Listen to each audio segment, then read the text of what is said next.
ಎಂದು ಕಾಂಗ್ರೆಸ್ ಸಚಿವರಿಗೆ ಭೋಜನಕೂಟ ಏರ್ಪಡಿಸಿದ ಮಾಜಿ ಸಿಎಂ. ಇಂದು ಸಂಜೆ ಸಿದ್ದರಾಮಯ್ಯ ಕಾವೇರಿ ನಿವಾಸದಲ್ಲಿ ನಡೆಯಲಿದೆ ಭೋಜನಕೂಟ. ಬಜೆಟ್ ಅಧಿವೇಶನದ ಹಿನ್ನೆಲೆ ಆಪರೇಷನ್ ಭೀತಿಯ ನಡುವೆ ಭೋಜನಕೂಟ ಏರ್ಪಡಿಸಲಾಗಿದೆ. ಶಾಸಕರನ್ನ ಹಿಡಿದಿಟ್ಟುಕೊಳ್ಳಲು ಕಾಂಗ್ರೆಸ್ ನಾಯಕರ ಕಸರತ್ತಾಯಿತು. ಬಜೆಟ್ ಅಧಿವೇಶನಕ್ಕೂ ಮುನ್ನ ಜೋರಾಗ್ತಾ ಇದೆ ಡಿನ್ನರ್ ಪಾಲಿಟಿಕ್ಸ್. ಆದರೆ ನನಗೆ ಬಹಳ ಕುತೂಹಲ ಮೂಡಿಸುವಂಥದ್ದು ಕಾವೇರಿಯಲ್ಲಿ ಯಾಕೆ ಕೊಟ್ಟರು ಭೋಜನಕೂಟ ಅಂತೇಳಿ. ಸಾಧಾರಣವಾಗಿ ನಾಯಕರು ಒಂದೊಂದು ಹೋಟೆಲ್ಗಳಲ್ಲಿ ಕೊಡ್ತಾರೆ. ಇದು ಕೂಡ ಮಾಹಿತಿ ಏನಾದರೂ ಸೋರಿಕೆ ಆಗದೆ ಇರಲಿ ಅನ್ನುವ ಕಾರಣಕ್ಕಾಗಿ ಕೊಡ್ತಾ ಇದ್ದಾರ ಗೊತ್ತಿಲ್ಲ. ಎನಿವೆ ಭೋಜನಕೂಟ ಏರ್ಪಡಿಸಿದ್ದಾರೆ. ಮತ್ತೊಂದು ಕಡೆ ಪರಮೇಶ್ವರ್ ಅವರು ಕೂಡ ಭೋಜನಕೂಟವನ್ನು ಏರ್ಪಡಿಸಿದ್ದಾರೆ. ಕಾವೇರಿ ಇದು ಗೃಹ ಕಚೇರಿ ಕೃಷ್ಣ, ಏಕೆಂದರೆ ಮುಖ್ಯಮಂತ್ರಿ ಆಗಿದ್ದಾಗಲೂ ಕೂಡ ಕಾವೇರಿಯಲ್ಲೇ ಇದ್ದರು ಸಿದ್ದರಾಮಯ್ಯನವರು. ಅದಕ್ಕಿಂತ ಮೊದಲು ಜಗದೀಶ್ ಶೆಟ್ಟರ್ ಅವರು ಮುಖ್ಯಮಂತ್ರಿ ಆಗಿದ್ದಂಥ ಸಂದರ್ಭದಲ್ಲೂ ಕೂಡ ಅಲ್ಲೇ ಇದ್ದರು. ಆದರೆ ಅದರ ಪಕ್ಕದಲ್ಲೇ ಕಾವೇರಿಯ ಪಕ್ಕದಲ್ಲೇ ಅನುಗ್ರಹ ಅಂತೇಳಿ ಮತ್ತೊಂದು ಬಂಗ್ಲೆ ಇದೆ. ಆ ಬಂಗ್ಲೆಯಲ್ಲಿ ಸದಾನಂದ ಗೌಡರು ಆ ಬಂಗ್ಲೆಯಲ್ಲಿದ್ದರು. ಶರತ್ ಇದರ ಬಗ್ಗೆ ಹೆಚ್ಚಿನ ಮಾಹಿತಿಯನ್ನು ಕೊಡ್ತಾರೆ. ಶರತ್, ನನಗೆ ಈ ಡಿನ್ನರ್ ಪಾಲಿಟಿಕ್ಸ್ ಇದರ ಬಗ್ಗೆ ಕುತೂಹಲಗಳೇನಿಲ್ಲ, ಯಾಕೆಂತಂದರೆ ಇದು ನಡೀತಾ ಇರುತ್ತೆ. ಆದರೆ ಕಾರಣ ಏನಪ್ಪ ಅಂತಂದರೆ ಒಂದು ಕಡೆ ಬಜೆಟ್ ಇದೆ, ಮತ್ತೊಂದು ಕಡೆ ಆಪರೇಷನ್ ಭೀತಿ. ನನ್ನ ಪ್ರಶ್ನೆ, ಸಾಧಾರಣವಾಗಿ ಕಾವೇರಿಯಲ್ಲಿ ಭೋಜನಕೂಟ ಅಂದರೆ ಅವರ ಬಂಗ್ಲೆಯಲ್ಲಿ ಭೋಜನಕೂಟ ಎಲ್ಲೂ ಕೂಡ ಅವರವರ ಬಂಗ್ಲೆಯಲ್ಲಿ ಭೋಜನಕೂಟ ಬಹಳ ಕಡಿಮೆ. ಇದ್ಯಾಕೆ ಅಲ್ಲೇ ಇಟ್ಟಿದ್ದಾರೆ? ಸಾಧಾರಣವಾಗಿ ತಾಜ್ ವೆಸ್ಟ್ ಎಂಡಲ್ಲಿ ಇರುತ್ತೆ, ಬೇರೆ ಬೇರೆ ಕಡೆ ಇರುತ್ತೆ. ಕಾವೇರಿಯಲ್ಲಿ ಯಾಕೆಂತಂದರೆ ಬೇರೆಯವರಿಗೆ ಅಲ್ಲಿ ಮಾಧ್ಯಮಕ್ಕೆ ಅವಕಾಶ ಇಲ್ಲವೋ ಹೋಗೋದಕ್ಕೆ, ಮಾಹಿತಿ ಸೋರಿಕೆ ಆಗುತ್ತೆ ಅನ್ನುವ ಕಾರಣಕ್ಕಾಗಿಯಾ? ನನಗೆ ಮುಖ್ಯವಾಗಿ ಬೇಕಿರುವಂಥ ಪ್ರಶ್ನೆಗೆ ಉತ್ತರ, ಕಾವೇರಿಯಲ್ಲಿ ಯಾಕೆ ಡಿನ್ನರ್ ಪಾರ್ಟಿ?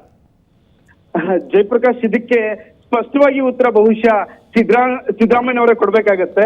ಯಾಕೆಂತಂದ್ರೆ ಗೃಹ ಕಚೇರಿ ಕೃಷ್ಣದಲ್ಲೇ ಪ್ರಮುಖವಾಗಿ ಇಟ್ಕೊಳ್ಳಕ್ ಕಾರಣ, ಇದು ಯಾರಿಗೂ ಕೂಡ ಪ್ರವೇಶ ಇರಲ್ಲ. ಇವತ್ತು ಕರೀತಾ ಇರುವಂತ ಆ ಭೋಜನ ಕೂಟದಲ್ಲಿ ಕಾಂಗ್ರೆಸ್ನ ಸಚಿವರುಗಳು ಮಾತ್ರ ಅಲ್ಲಿ ಭಾಗವಹಿಸ್ತಾರೆ. ಶಾಸಕರಿಗೆ ಡಿ.ಸಿ.ಎಂ. ಪರಮೇಶ್ವರ್ ನಾಳೆ ಇಟ್ಕೊಂಡಿದ್ದಾರೆ.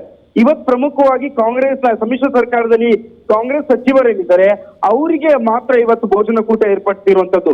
ಅವರಿಗೆ ಕರೀಲಿಕ್ಕೆ ಕಾರಣ ಪ್ರಮುಖವಾಗಿ ಅತೃಪ್ತರ ಸಂಖ್ಯೆ ಏನಿದೆ ಕಾಂಗ್ರೆಸ್ ನಲ್ಲಿ ಅದನ್ನ ಹೆಚ್ಚಾಗದಂತೆ ತಡೆಯಕ್ಕೆ ಇವರಿಗೆ ಒಂದಿಷ್ಟು ಜವಾಬ್ದಾರಿಯನ್ನ ಕೊಡ್ತಾರೆ. ಅಂದ್ರೆ ಕಾಂಗ್ರೆಸ್ ಶಾಸಕರುಗಳೇನಿದ್ದಾರೆ ಅವ್ರನ್ನ ಹಿಡಿದಿಟ್ಕೊಳ್ಳೋದಕ್ಕೆ ಈ ಕಾಂಗ್ರೆಸ್ ಸಚಿವರುಗಳೇನಿದ್ದಾರೆ ಅವ್ರಿಗೆ ಜವಾಬ್ದಾರಿಯನ್ನ ಕೊಡ್ಲಿಕ್ಕೆ ಸಿದ್ದರಾಮಯ್ಯನವ್ರು ಮಾಡಿರುವಂತಹ ಪ್ಲಾನ್ ಇದು.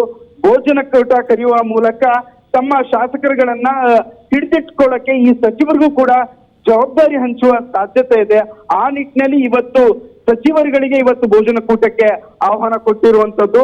ಯಾಕೆಂದ್ರೆ ಬಿಜೆಪಿ ನಾಯಕರ ಹೇಳಿಕೆಗಳೇನಿತ್ತು, ಕುಮಾರಸ್ವಾಮಿ ಬಜೆಟ್ ಮಂಡಿಸ್ತಾರೋ ಇಲ್ಲೋ ಅನ್ನೋದು, ಆ ಹೇಳಿಕೆಯ ತಳಮಳಕ್ಕೆ ಒಂದ್ ರೀತಿ ಸಿದ್ದರಾಮಯ್ಯ ಪ್ರತಿತಂತ್ರವನ್ನ ಹಿಡಿಲಿಕ್ಕೆ ಇವತ್ತು ಭೋಜನಕೂಟದಲ್ಲಿ ತಮ್ಮ ಸಚಿವರಿಗೆ ನಿರ್ದೇಶನ ನೀಡಲಿದ್ದಾರೆ.